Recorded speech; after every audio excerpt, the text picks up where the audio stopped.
do this a little bit different today. The news. 8,000 company-owned Starbucks to shut down for racial bias training. Can you believe it? But now we have to have racial biased training to serve coffee. I don't know what happened there. I'm not even going to read it because I'm tired of that kind of stuff.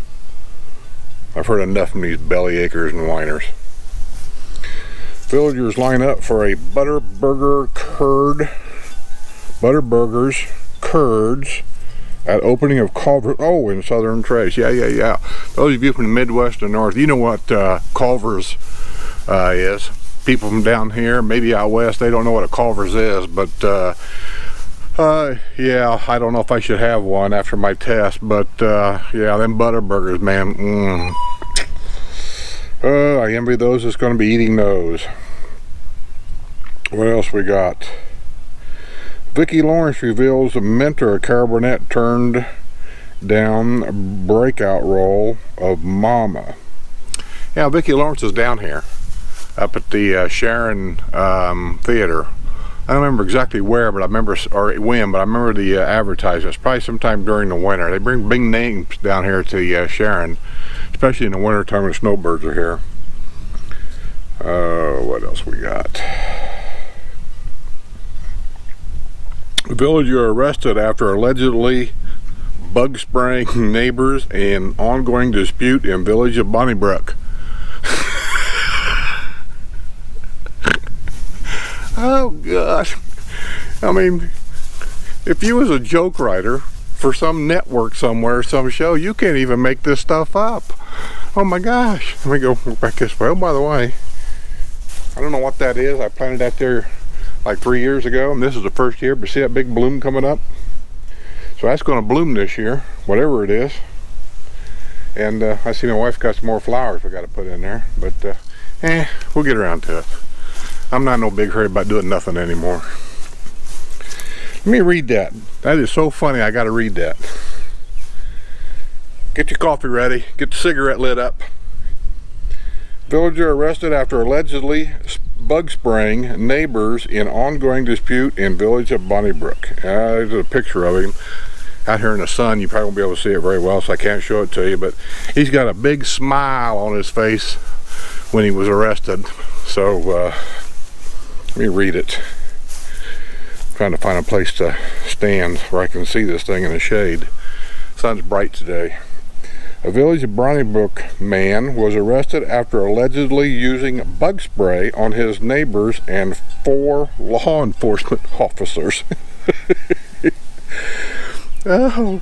Sumter County Sheriff deputies were called at about 6 p.m. Friday to a home in Culpeper Way after 53-year-old Brian Gregory Anderson approached his neighbor, forcibly removed his eyeglasses, and tried to spray him in the face, according to the arrest report. The neighbor's wife came out and Anderson tried to spray her in the face, but she was able to get her hands up to protect herself. The couple later told deputies they have been locked in an ongoing dispute with Anderson. When deputies arrived on the scene, Anderson disregarded their commands and kept walking away. He retreated to his home and tried to close a door to keep the deputies from making contact with him. As a deputy attempted to keep the door open, Anderson sprayed him and 3 other deputies in the face. Smart move. As they tried to place Anderson in handcuffs, he pulled away and kicked at them. He was arrested on multiple charges of battery and 1 count of resisting arrest. He was booked at Sumter County Detention Center. He was released after posting a $27,000 bond. What a nut job. I'm sure there was alcohol involved there. Bug spray. Oh my gosh. I gotta wonder, what was he thinking? Oh, let me get rid of that one. I already read that one. Anglers Club gets warning after violation noted during health inspection. Oh, the Anglers Club. In case you guys don't know, little interesting fact about the village is when Morse was alive, And downtown Sumter Landings at the square, over on the corner you have Red Sauce. There's a second floor to Red Sauce. That was always a private area for the Morrises and their they'd have meetings and things up there and parties and whatever. Sorry for the camera moving around. Anyway, it's called the Anglers Club, and I think that it's open to the public now because Morris passed away and the family's moved on to other things. So I think it's open to the public now. I don't know if you have to have reservations to get in. I don't know all that. I haven't been up there in a long time. But anyway, health violations here really, some of them are a little silly, I think, my personal opinions, but they have health violations, and so they close it down until until you get them straightened out. And here's some of the health violations that'll shut you down. If somebody obviously goes to the restroom and comes out and doesn't wash his hands, boom, you're shut down. If somebody working there as a server, let's say, is chopping vegetables and then goes over to a table where maybe there's chicken laying and then goes back to the vegetable tables without washing his hands, you're shut down. It's things like that. Yes, I know there are violations. Yes, I know, it's all about health and safety and all this and that. But I've seen a few of these restaurants get shut down over just the simplest little things that, you do at your own house. I've seen them shut restaurants down because it's the third time they've warned them about maybe ants in their kitchen. Okay, I guess picnic lunches are out. You got ants, so you can't have a picnic lunch, I mean, come on. So anyway, they were shut down. I'm sure they got it taken care of and they reopened it. Oh my gosh. I have to get my camera back up and going again. 43-year-old woman struck and killed on U.S. Highway 441 as she was crossing the highway. Marine Corps League Detachment presents scholarships to Village's high school students. Congrats. Let me see what else I can find. Villagers argue their money being used to build a fence to satisfy a single homeowner. Yeah, he's got a house, and in the back of his house is on an open area. And be warned about those open areas. Just because they're open when you're looking at that new house, that doesn't really mean anything. And you got to be very, very cautious about that. So anyway, all the local people with dogs are going to that local area behind his house. And I don't know what you're doing. Letting dogs run or something. I don't know. But anyway, apparently they're coming right up to the back of his house, and he's been raising Cain about people just walking through his yard and stuff. And that is true. You shouldn't be doing that. That's just disrespectful. And so he's raising Cain. I guess he asked him to build a fence or something there to keep him out. So, and then other people are saying that that's just a waste of money because it's just one guy. Well, it might be one guy, but what if that guy was you? So, anyway, good luck to him. I hope he gets his results. Let's see what else we got. 2 confirmed cases, you haven't heard this one for a long time, 2 confirmed cases of Legionnaire's disease linked to hot tub at Water Oaks. Oh man. My wife always calls them hot tubs a petri dish. I like the hot tubs myself, but you read stuff like that and you do have to kind of wonder sometimes.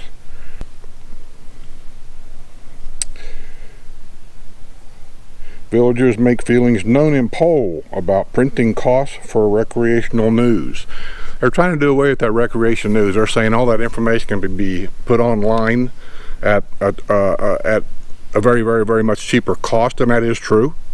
Because they say it was $700,000 a year, I think, to print the Village's recreational news and put it in the paper. I think it comes out like every Thursday or something.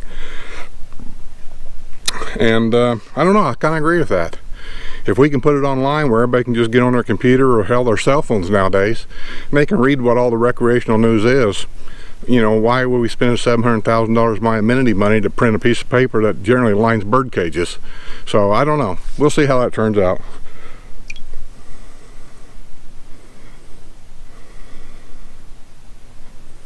Okay.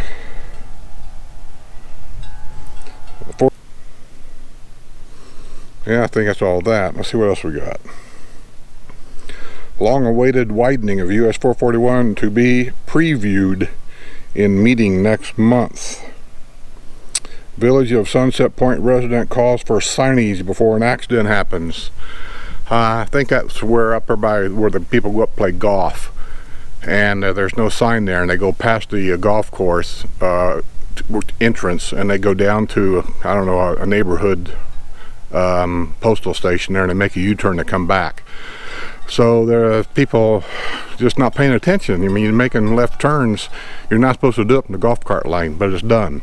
And they tell them over and over and over again, you need to merge into traffic. You need to merge into traffic. But I don't know if they're scared or what the deal is, but they make left turns from and then the car hits them. So anyway, they've come close to having a couple of wrecks there. They've checked it out. They agree with the guy that maybe signage would help. So possibly that's probably what's going to happen. They'll get a sign up there about where to turn for the golf courses or whatever. But see, all that has to be approved by Sumter County, because those roads there's certain foot off the roads that belongs to the county, and they have county right-of-way. So you just can't stick a sign up willy-nilly saying this or that, and Sumter County has to approve it. They'll have to approve the sign and where it's be placed and all that kind of thing. It's this one here. Let me see what we got here. The village is nervous about a 3-story monstrosity they call it, invading her privacy. What it is up by on 466 up by the shopping center. As you're going up there, if you're heading up there off of Morse or Buena Vista, it'll be on your left side. If you're coming in on 301, it'll be on your right. There's a 3-story large or what do you call it? I don't want to say a nursing home, but assisted living, I guess you'd call it. And it's big. And right behind that is people, I think in Courtyard Villas. There's a whole addition of them right there. I forget what village of Belvedere, maybe, something like that. Well, there again, these people had that wide open empty field behind them they thought would be there forever, and it's been there for a long time until somebody bought it, and they're building this 3-story. So what they're complaining about is people up on the 3rd story now can look down into their courtyard and see these people, and they're saying that their privacy is being invaded. And it's not that I don't agree with them.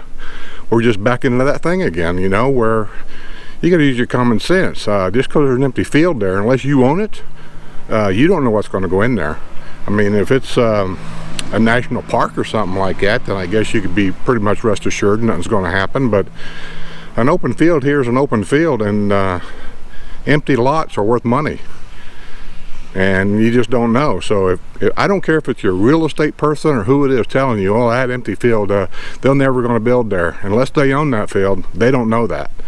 So just be careful when you buy something. I know you don't want neighbors behind you. Nobody really does. But unless it's a swamp or a lake, you just don't know. I'll tell you what, over at Lake Deaton, here's one. They built houses over there next to Lake Deaton. People paid high dollar for them houses to be around that lake. So when they sit in their lanais, they're overlooking this beautiful lake. And they love it. And then the very first year they was here, they got woke up like at 5 or 6 o'clock in the morning to gunfire. They called the sheriff's department. They're raising all kinds of cane. And the sheriff says it's opening duck season. That's a public lake. That's not a private lake. And you know, he checked them out. All them people has got licensed to hunt there, and he told them, he said they've got every legal right to be there and hunt. That's not a private lake. So those people didn't do their due diligence. We got a lake right there behind us, what I call it a prairie, and it's not a private prairie either. It's got public access. It goes right in between 2 houses back there, and they line them with bushes. They think it's just for people to come here and do maintenance or whatever. That's a public access. I don't know who'd want to go out there. There's nothing out there, but it is public access. So that being said, oh, another thing is, I don't think I brought it with me. I saw it in the paper. My wife gave it to me, actually. She tries to keep me up to date on some of this. Somebody said something last week about when we have the farmers market. And I said down at Brownwood, it's on Saturday, like from 10 till 2 or something. They're getting ready to change it, I think May 1st, to have summer hours. Now I think it's going to be changed from 9 till 1 on Saturdays at Brownwood, and the one in Spanish Springs is going to be discontinued for the summer. So I just wanted to bring that up. If you're coming down here and you're going to stay in the Spanish Springs area, just know that after May 1st, the farmers market there is going to be discontinued on, I believe it was, on May 1st. It'll probably start back up again next winter, but for the summer months it's not going to be there. So that being said, on this glorious day,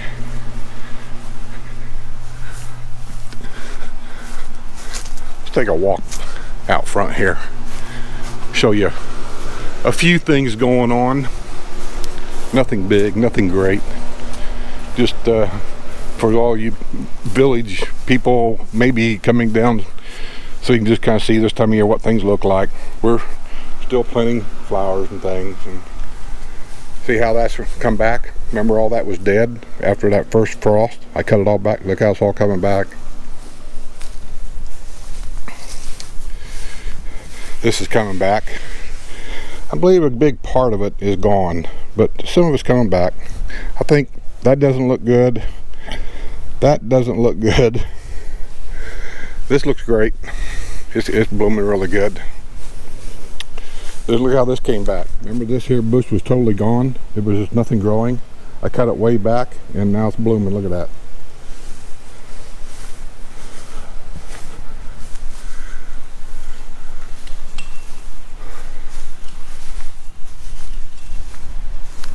We're down there working on her pool today. Did you get your bear? Yeah. It took me a while because they didn't have any warm beer sitting out, and that's why I went to Winn-Dixie. But I always, you know, I get a cold case and then a warm. Yeah. Didn't have it sitting out. So the cashier, she goes back and gets me a warm case. Okay? You wanted a warm case? Well, I store it. I got a cold one. Yeah. To put in the fridge. Oh, and you put the warm in a closet? Yeah, yeah. Yeah, I got you. You know? Oh, god damn. Yeah. Terrible. Anyway. It always turns into an effort, doesn't it? Yeah. You say, man, all I wanted was my beer. Yeah, and I thought